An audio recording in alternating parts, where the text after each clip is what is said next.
Hi Taurus! Kamusta? Welcome back to Pinay Angel Tarot. This is your bonus reading, June-July.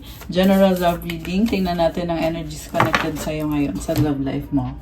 So, kumusta kayo guys? Comment person para kung nanonood kayo. Ready ko lang yung mga cards nyo. Kuha muna tayo ng mga oracle cards. Okay. So, by the way, general reading. Pero pag nag-resonate, i-comment nyo para alam ko. Unang card mo is broom. Naayos mo sarili mo ngayon. Meron kang tinatanggal. Meron kang winawalis or tinatanggal sa buhay mo na hindi healthy. Book and the moon. By the book ka eh. So, pinag-aaralan mo kung ano yung dapat dito sa sitwasyon na yan. Meron akong nakikitang pagtatapos at bagong simula. The moon is about intuition. Okay. Ang moon card mo naman, surrender to the divine, full moon. Wow, ang strong ng energy na to. Ibig sabihin, si universe ang bahala sa'yo. Hindi mo kailangan problemahin or kontrolin yung sitwasyon kasi kusa na lang ibibigay ni universe sa'yo kung ano yung nararapat sa sitwasyon na to. And full moon energy, napaka-strong ng energy nito guys. Ibig sabihin, mukhang busy si Taurus ngayon. Marami kang na-achieve, hindi lang sa love life, pati din sa career, overall sa life mo. Lalo na sa career, di ba? Okay, kuha tayo ng love card. Spiritual, wow. Your spiritual journey is beginning.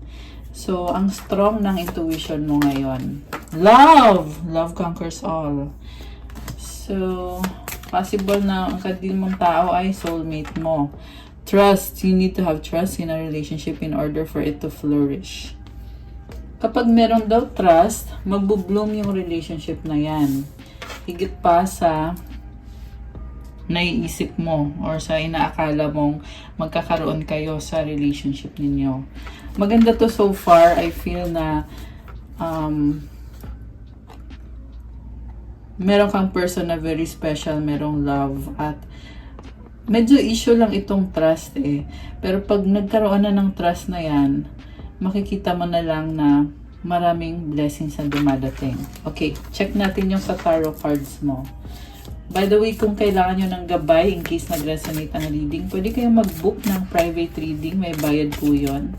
Tingnan nyo na lang po sa description box kung saan kayo magme-message sa akin.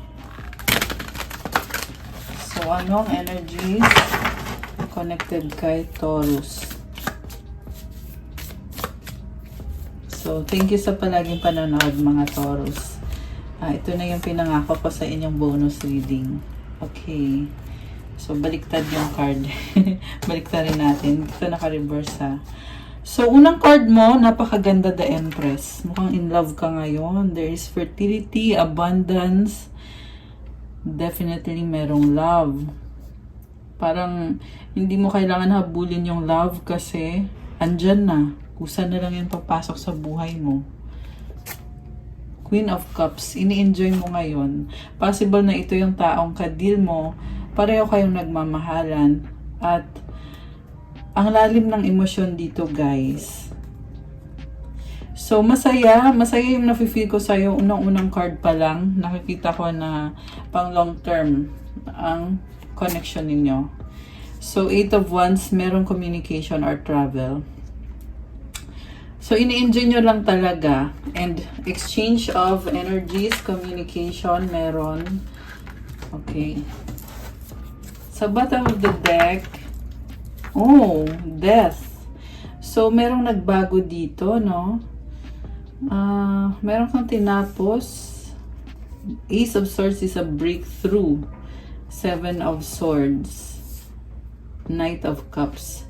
So, meron kang inalis sa sitwasyon mo or sa buhay mo. At nagsisimula ka ulit ngayon. Parang sabi dito, hanging pa rin. Merong stress na lumabas. Okay. So, mawang hindi nyo pa totally, fully na pag-uusapan yung sa connection ninyo, the Emperor. May nakita kong ma-pride. May conflict, 5 of Wands. Marami ka pang hindi naayos kahit sabihin na natin na sure ka na sa taong yan at merong love sa inyong dalawa. Pero merong mabigat na energy dito na nahihirapan ka dahil dyan. Ayan, so lalatag ko na tong mga cards na to. Ino-overthink mo, ino-overanalyze mo eh. Pinoproblema mo talaga to, Taurus. So, when it comes to conflict, magdadala din ng change sa inyo yan eh. So, pag-usapan nyo lang na mabuti in a manner na hindi kayo nagkakasakitan. Okay? Kasi nagka-clash kayo eh. So, magkakaiba kayo ng ugali, ibig sabihin. So, you can respect. Kung magkaiba man kayo, i-respect nyo yung isa't isa. Yan yung advice ko sa'yo. Nine of Pentacles, independence. Mukhang sa career mo, nagbo-bloom ka. The Magician, you are ready. Strength. So, parang feeling mo dito mag-isa ka. Tinitiis mo, yung the fact na mag-isa ka, ginagamit mo yan as asset mo para ma-achieve mo yung mga goals mo, lalo na sa finances at sa trabaho. Pagpatuloy mo lang at mag-focus ka. Meron kang dalawang infinity symbol. Oh. Ayan, nakikita niyo yan, guys. Ibig sabihin, you are one with the universe at makukuha mo kung ano yung minamanifest mo. Huwag mo masyado i-worry yung parang feeling mo dito kasi mag-isa ka or walang umaalalay sa'yo, walang tumutulong sa'yo. Pero actually, strength mo yun eh. Andito yung strength card, oh. Ayan. Nagmamanifest ka. Ang ganda ng cards mo. Nagbo-bloom ka. I love it. Okay. So, mag-clarify tayo, guys. Kasi gusto kong i-clarify itong tungkol dito sa conflict na lumabas na mukhang na-stress ka ng bongga, no? Tingnan natin. Ano bang nangyari dito? Although, we don't need to dwell so much kasi nakita naman na natin. Pero, ika-clarify lang din natin. Page of Cups, Nine of Wands, and the Four of Pentacles. Lumalaban ka eh. And, parang pagod ka na din. So, Taurus, parang sinisave mo yung energy mo. Kaya niisip mo, ayoko nang lumaban. Nabigay ko na lahat. Na-feel ko dito natitense ka. So, I suggest sa inyo guys, gawin nyo yung deep breathing exercises. Tapos mag-pray kayo, i-surrender nyo kay God. Kasi yung mabigat na yan, na-overwhelm ka eh. Marirelease mo yan. Gawin nyo yung deep breathing exercises, mga 5 to 10 minutes. Okay, malalampasan ba ito ni Taurus? Malalampasan ba ni Taurus to? Yes, think positive, move towards calmer waters. Malalampasan mo siya. Kita mo yung rainbow na yan. Yan yung bagong opportunity. Pero kailangan mong umiwas, tumalikod at mag-move on. Kita mo nakasakay sa bangka, 'di ba? Maaaring may mga kaibigan ka na sila pa yung makakatulong sa'yo para malampasan mo yan. Not necessarily na may ibibigay sila or may gagawin sila. Pero the fact na andyan yung kaibigan mo na yan or yung pamilya mo na yan or kung sino man itong mga tao dito na nakikita ko na pinapaalala sa'yo na there are so many blessings to be thankful for. To be thankful for. Ayun. So, again, this is a yes. Positive thinking. Mukhang yan yung solusyon or yan yung advice sa'yo. Okay, next card. The Sun. Wow, happiness. May energy ng bata, oh. Alam mo, na-feel ko dito, Taurus, nag-i-enjoy ka ngayon na parang ang saya, ang gaan, parang bata, bagong simula. Sa pagtatapos kasi ng problem dito, dadating ito, Sun, new beginning. Okay, yung iba sa inyo guys, may anak, no? May anak na lalaki or babae. Kasi may nasabi kong Sun eh, so baka lalaki. Although yung nasa larawan is babae. Okay, pero kung wala man, baka yan ay minamanifest nyo or paparating yan.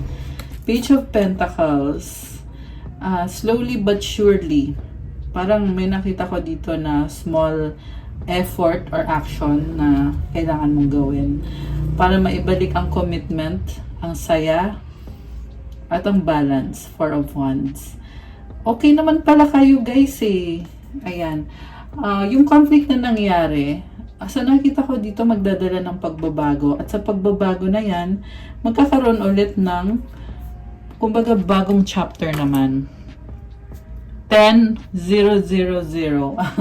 Ayan guys, may angel numbers kayo. 30. It means, yung number 0 kasi is, equivalent niya sa the Fool card, which is new beginning, taking the leap of faith. Meron ding number 1, which is bagong simula din. Malaking pagbabago. Ayan, Taurus. So, mabilis kang magbago dito sa nakita ko sa cards mo. So, temporary lang yung naging conflict, ano? The Hangman, 10 of Swords, the Moon. Okay, ngayon nakita ko, pinag-iisipan mo lahat ng mga nangyari. Nagtapos na Nagtapos na, at the same time, medyo nalilito ka pa. Kaya gusto mo mapag-isa, gusto mo mag-isip-isip, ano bang mga ginawa ko, tama ba yung mga ginawa ko. Baka nakakaramdam kayo ng pagod, guys. So, kailangan mag-vitamins ka.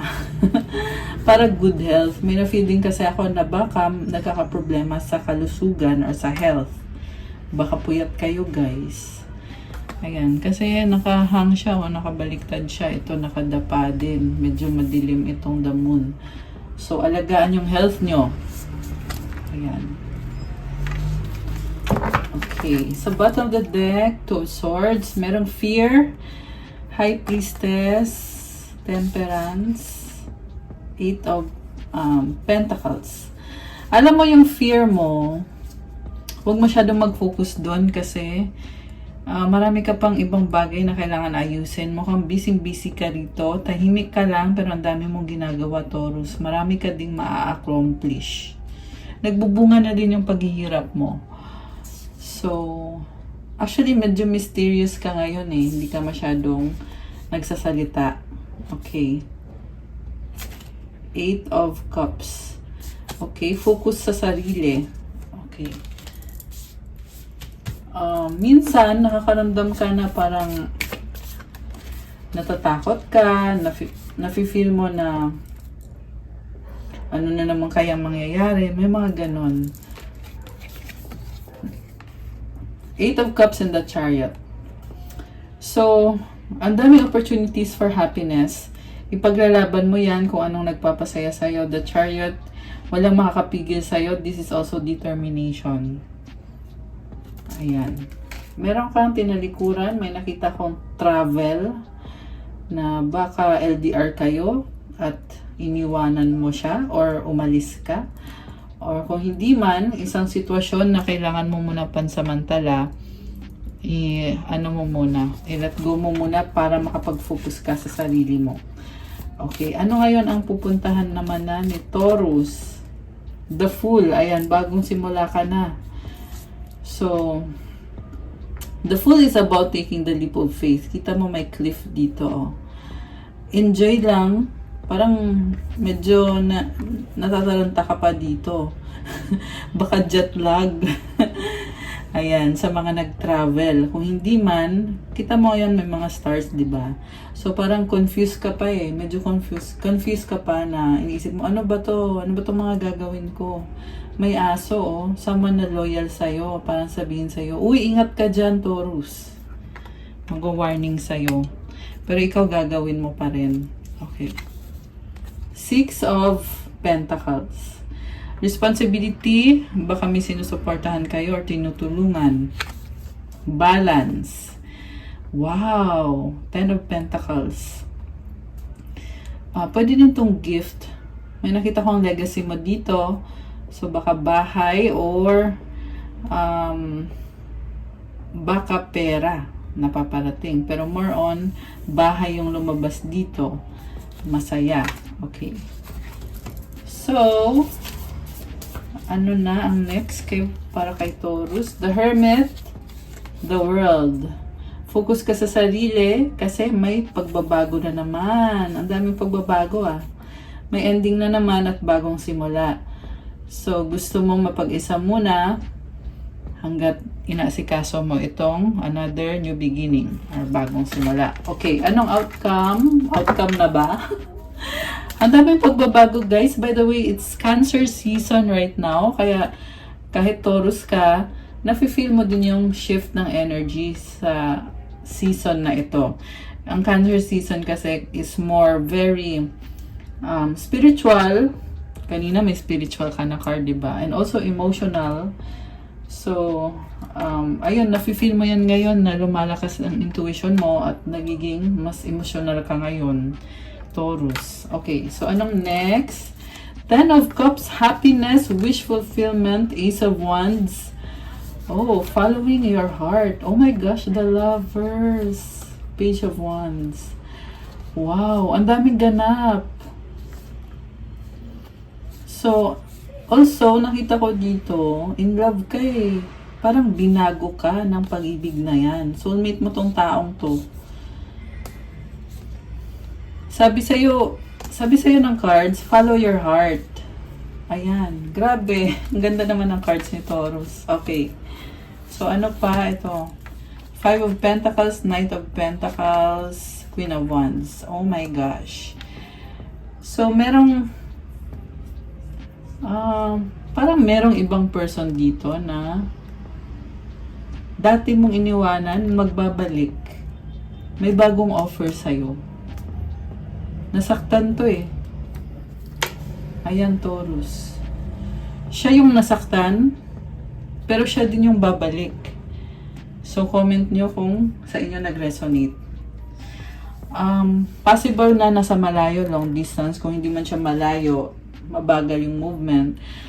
Baka busy, maraming responsibilidad. Possible din to na sobrang tagal nyo na talagang hindi nagkita o nag-usap. Tapos, biglang nagparamdam or nag-message.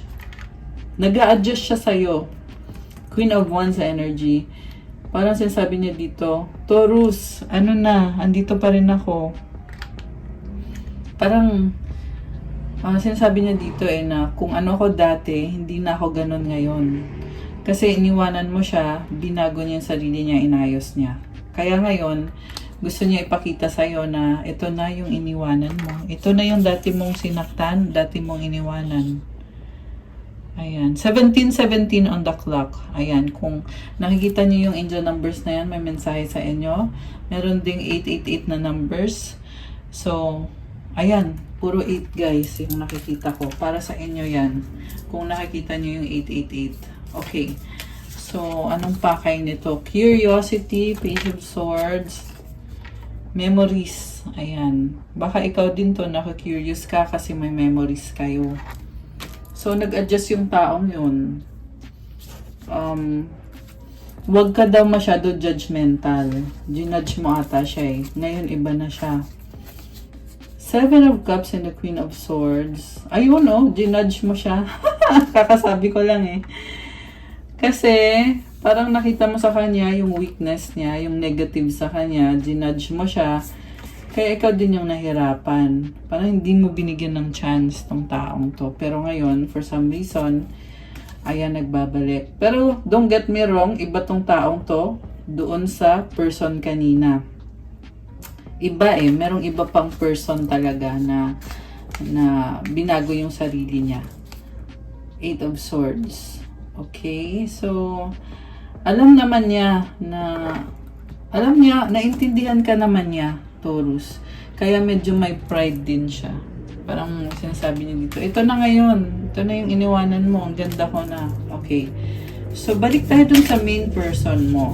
Okay, main person ni Taurus. Justice. Ay, ito siya pa rin to.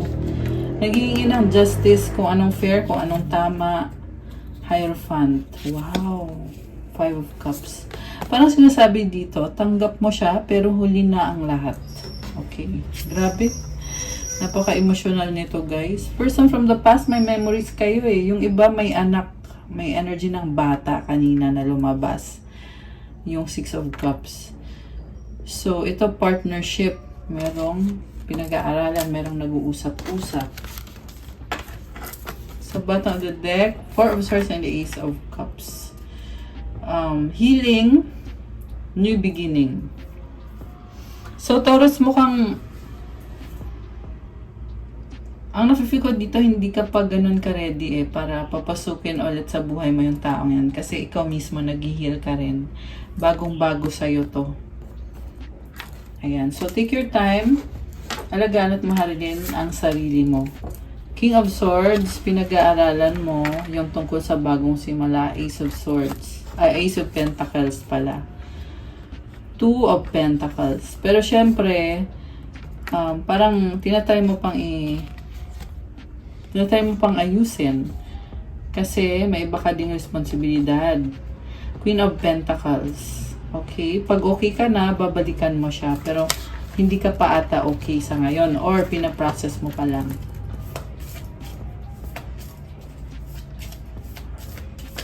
Anong outcome? So, the wrong person yung lumabas. So, merong person dito, sinasabi niya rito na naintindihan kita, Taurus. Wheel of Fortune. Wow, may nagbago Ang laki ng pangarap ng taong to. Napakalaki. King of Wands. Ilalaban niya. Gagawa siya ng paraan para maging okay kayo. Naghihintay lang ng tamang panahon, Three of Wands. Nakafocus din siya sa sarili niya. Pero once na nagkaroon ng opportunity, talagang babalik to sa buhay mo, Taurus. Ramdam ka niya naiintindihan ka niya. Ayan. Ito gusto din lumabas na isang to. Pero sinasabi niya, andito lang ako, Taurus. Huwag mag-alala. Okay. Ngayon, check natin yung cards tungkol sa wish mo. Makukuha ba ni Taurus ang wini-wish niya? Makukuha ba ni Taurus? Makukuha ba ni Taurus ang wini-wish niya? 1, 2, 3, 4. Okay. 5, 6, 7. Okay. Alam mo, Taurus, ang lumabas dito, napakalaking pagbabago May no, may yes. Sa dulo mukhang yes naman pero nalilito ka pa. So, huwag mong lituhin ang sarili mo. Okay? Ang cards na lumabas, Death and Emperor, Judgment and the Star. Ayan. So, merong no cards, meron ding yes na cards. Andito rin si Empress at si Queen of Candles. So, ikaw to Si Taurus kasi ruled by the planet Venus, which is represented by the Empress card. So, oh my gosh, 22-22. Ayan, napatingin ako sa clock. So, definitely yes to guys. Kasi may lumabas na angel numbers. I love it. I'm happy for you, mga Taurus. Basta iwasan lang yung confusion, okay? Iwasan sa negativity. Be optimistic, be positive. Kasi, makukuha mo naman yan. Anong advice sa mga Taurus? Ayun, may nalaglag na card. Sandali. Nalaglag Anong advice para kay Taurus? Dalawa. Okay. Creative blocks, tsaka intention. So, if you are an artist of any kind, you can offer all work to the divine, making it God's alone. I offer this for the highest good to benefit the planet. Release me from any blocks and restrictions. May this serve all who need. So, medyo nagsa-struggle ka, kaya isurrender mo daw kay God yung struggles mo. At mas okay daw na makatulong ka sa iba. And then, intention is simply allowing the will and the mind to align and move in harmony. May I always focus on the highest. My intention is that all God's wishes for me come true. Napakaganda nito, transformation. Kita mo, daming butterflies. Yan yung kahulugan ng card na to. At makukuha mo yung intentions mo. Talagang makukuha mo. I love it! Ayan, so happy for you. Okay, Taurus, that's all for your extended bonus reading pala. Thank you sa panonood. Paki-like po. Comment kung sa inyo ba nag-resonate or kung nagustuhan nyo ba. O kung hindi nag-resonate, i-comment nyo lang, guys.